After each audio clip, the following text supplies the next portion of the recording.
किसी गांव में एक औरत अपने बेटे गोपाल के साथ रहती थी। गोपाल अभी 5 वर्ष का ही था कि तभी उसके पिताजी का देहांत हो गया था, जिसकी वजह से उसकी माँ के ऊपर घर की सारी जिम्मेदारी का बोझ आ पड़ा था। जिसकी वजह से उसकी माँ को अपना और अपने बेटे का पेट पालने के लिए घर घर जाकर काम करना पड़ता था। वो अपने बेटे गोपाल को कभी भी किसी भी चीज की कमी महसूस नहीं होने देती थी। एक दिन की बात है, माँ अपने बेटे गोपाल से कहती है, मेरा गोपाल बेटा स्कूल जाएगा, मेरा बेटा पढ़ लिख कर एक बहुत बड़ा आदमी बनेगा। गोपाल अपनी माँ की बात सुनकर खुश होता है।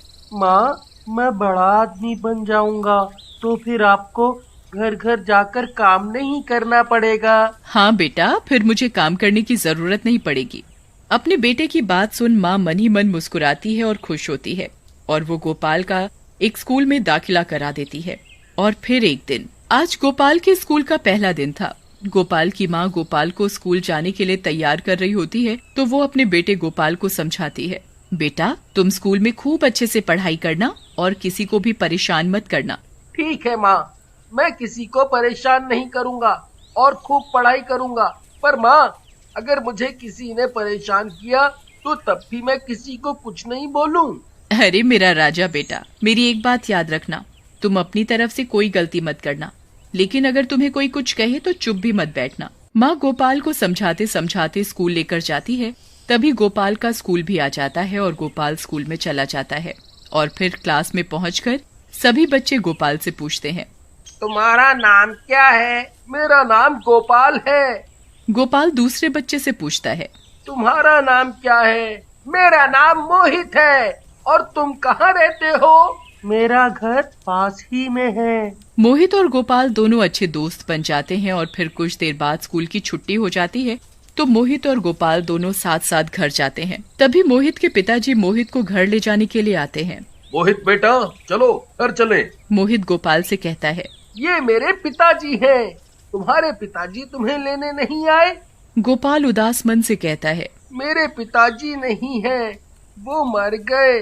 ये कहकर गोपाल अपने घर चला जाता है और घर आकर अपनी माँ से बोलता है, माँ, मेरे पिताजी क्यों मर गए?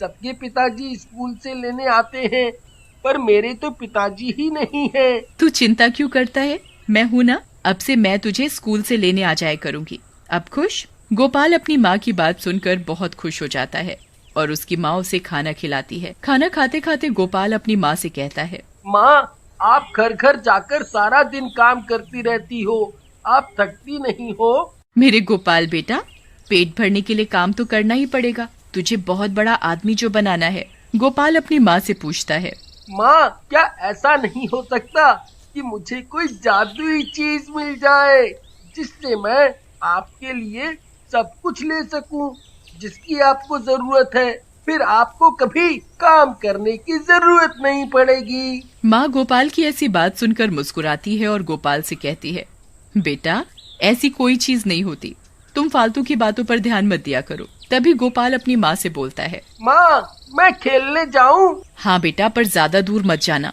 यहीं घर के पास ही खेलना। फिर उसकी माँ अपने काम में लग जाती है। गोपाल खेलते खेलते दूर निकल जाता है और सोचता रहता कि काश मुझे कोई जादुई चीज मिल जाए जिससे मेरी माँ को किसी भी चीज की कोई कमी ना हो।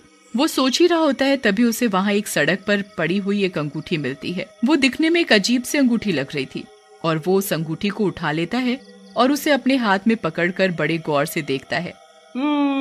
ये अंगूठी तो बड़ी अच्छी है। तभी उस अंगूठी में से एक भूत निकलता है। भूत देखकर गोपाल बड़ा खुश होता है। अरे वाह, अंगूठी में से आदमी निकला। गोपाल की बात सुनकर भूत हंसने लगता है। तुम्हें मुझसे डर नहीं लगता? मैं अब बड़ा हो गया हूँ ना, इसलिए मुझे आपसे डर नहीं लगता। गोपाल की बात सुनकर भूत हैरान होता है और गोपाल से बातें करने लगता है। बातों बातों में गोपाल भूत को अपनी माँ और पिताजी के बारे में बताता है। भूत को गोपाल की बात सुनकर बड़ी दया आती है और वो मन ही मन सोचता है, मुझे इस बच्चे के लिए कुछ तो करना चाहिए। गोपाल भूत से पूछता है, भूत अंकल, आप इतनी छोटी सी अंगूठी में से कैसे निकले? जादू से। क्या ये अंगूठी आप मुझे दे सकते हो? तुम क्या करोगे इस अंगूठी का? मैं ना अपनी माँ के लिए बहुत सारे पैसे मांगूंगा इस अंगूठी से, जिससे मेरी माँ को कभी काम नहीं करना पड़ेगा। अच्छा, तुम्हें अपनी माँ के लिए चाहिए ये अंगूठी? ठीक है, दे देता हूँ, लेकिन एक शर्त पर। जब तुम एक अच्छे बच्चे की तरह पढ़ाई करोगे और पढ़ लिख कर बहुत बड़े आदमी बनोगे, तभी ये अंगूठी मैं तुम्हें दूंगा। हाँ अंकल, मैं बहुत मेहनत करूंगा और पढ़ाई करके बहुत बड़ा आदमी बनूंगा। लेकिन एक बात और। क्या अंकल? भूत गोपाल को बताता है, ये अंगूठी तुम्हारी तभी मदद करेगी जब सच में तुम्हें किसी चीज की जरूरत होगी, नहीं तो ये काम नहीं करेगी। तुम इस अंगूठी को अपने हाथ में लेकर मन ही मन मुझे याद करोगे, तो जो तुम्हें चाहिए वो सब तुम्हें देगी। और जिस दिन तुम एक बड़े आदमी बन जाओगे और तुम्हारे पास किसी भी चीज की कोई कमी नहीं रहेगी, तब ये अंगूठी खुद ब खुद गायब हो जाएगी। और एक बात और, इस अंगूठी का कभी भी गलत इस्तेमाल नहीं करना। ठीक है भूत अंकल, मैं आपकी बात का ध्यान रखूंगा। और फिर भूत वो अंगूठी गोपाल को दे देता है।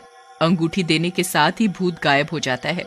घर पहुंचकर गोपाल अपनी माँ को आवाज लगाता है, माँ, बहुत जोरों की भूख लगी है, मुझे खाना दे दो। अभी लाई बेटा। गोपाल की माँ रसोई से खाना लाती है। गोपाल देखता है कि खाने में 2 सूखी रोटी और नमक है। अरे माँ, आज खाने में कोई सब्जी नहीं है। गोपाल की माँ मायूस होकर, बेटा आज तुम नमक से ही रोटी खा लो, पैसे न होने के कारण आज सब्जी नहीं बन पाई है। अच्छा माँ, ये तो बताओ, आपने रोटी खा ली? अरे बेटा तुम खाना खाओ, मेरा खाने का छोड़ो। गोपाल समझ जाता है कि माँ ने खाना नहीं खाया और वो अंगूठी को अपने हाथ में लेकर मन ही मन भूत को याद करता है। तभी भूत गोपाल के सामने आ जाता है। बोलो गोपाल, तुम्हें क्या चाहिए?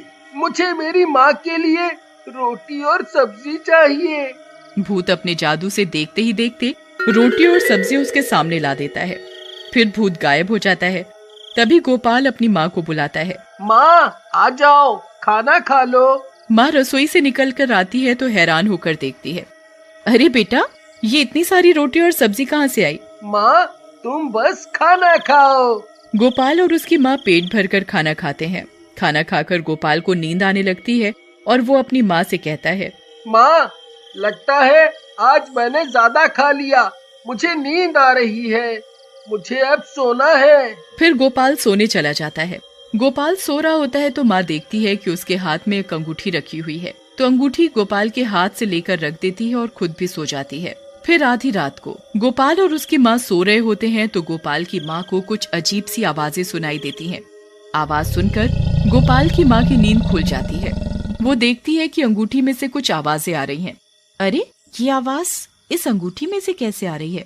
गोपाल की माँ अंगूठी के पास जाती है तो उसमें से आवाज आनी बंद हो जाती है और वो मन ही मन कहती है, लगता है ये मेरा वहम है। ये कहकर माँ वापस फिर सोने चली जाती है और अगली सुबह गोपाल उठकर देखता है तो अंगूठी उसके पास नहीं है, तो वो बेचैन हो जाता है। फिर अपनी माँ को आवाज लगाता लगाता अपनी माँ के पास आता है। माँ, क्या आपने मेरी अंगूठी को देखा है? हाँ, वो मैंने उसे अलमारी में रख दिया है। गोपाल भागकर अलमारी से अंगूठी निकालता है। अंगूठी देखकर उसकी जान में जान आती है और वो अपनी माँ से बोलता है, माँ मेरी अंगूठी को कभी मत फेंकना। माँ उसकी अंगूठी वाली बात पर ज्यादा ध्यान नहीं देती और कहती है कि नहीं फेंकूंगी। फिर गोपाल की माँ अपने काम में लग जाती है। गोपाल भी अपनी माँ से कहता है, माँ आज तो स्कूल की छुट्टी है, मैं खेलने जाऊँ? हाँ जाओ, पर ज्यादा दूर मत जाना। गोपाल अंगूठी वहीं घर में रखकर खेलने चला जाता है। गोपाल की माँ भी अपने घर के काम में लग जाती है। वो काम कर ही रही होती है तभी उसे पास रखी अंगूठी में से आवाज सुनाई देती है। माँ अंगूठी के पास जाती है तो उसमें से आवाज आनी बंद हो जाती है। माँ को कुछ अजीब सा लगता है, ये कैसे हो सकता है? उस दिन रात को भी मुझे ऐसा लगा जैसे इस अंगूठी में से आवाजें आ रही हैं। आज फिर ऐसा लगा जैसे अंगूठी में से आवाजें आ रही हैं। कहीं ये मेरा वहम तो नहीं है? तभी गोपाल भी खेल कर आ जाता है। गोपाल की माँ गोपाल से कहती है, गोपाल मैं काम करने जा रही हूँ, तुम घर पर ही रहना, कहीं बाहर मत जाना। ठीक है माँ। माँ फिर अपने काम पर चली जाती है। शाम को माँ को उदास और रोता देखकर गोपाल माँ से पूछता है, माँ क्या हुआ, आप रो क्यों रहे हो? कुछ नहीं बेटा, माँ बताओ ना क्या बात है, आप क्यों रो रही हो? जहाँ मैं काम करती हूँ उन्होंने आज मुझे पैसे देने से मना कर दिया। बोला कल पैसे लेना। अब तू ही बता आज मैं खाना कैसे बनाऊंगी। माँ बस इतनी सी बात, तुम चिंता मत करो, अब मैं बड़ा हो गया हूँ ना, मैं आपको भूखा नहीं रहने दूंगा। माँ गोपाल की बात सुनकर मुस्कुराती हुई रसोई में चली जाती है कि गोपाल के लिए कुछ खाने को ले आए। अपनी माँ के जाने के बाद गोपाल मन ही मन अंगूठी के भूत से खाना और पैसा मांगता है। अंगूठी का भूत खाना और कुछ पैसे गोपाल को देता है और गायब हो जाता है। तभी माँ भी आ जाती है। ये पैसे और खाना कहाँ से आया? माँ आप खाना खाओ। गोपाल की माँ खाना खाती है और खाने के बाद गोपाल अपनी माँ को अंगूठी के बारे में सब बताता है। और जब गोपाल और उसकी माँ को किसी भी चीज की जरूरत होती तो वो अंगूठी वाले भूत से बोलते और भूत उनकी मुश्किलात दूर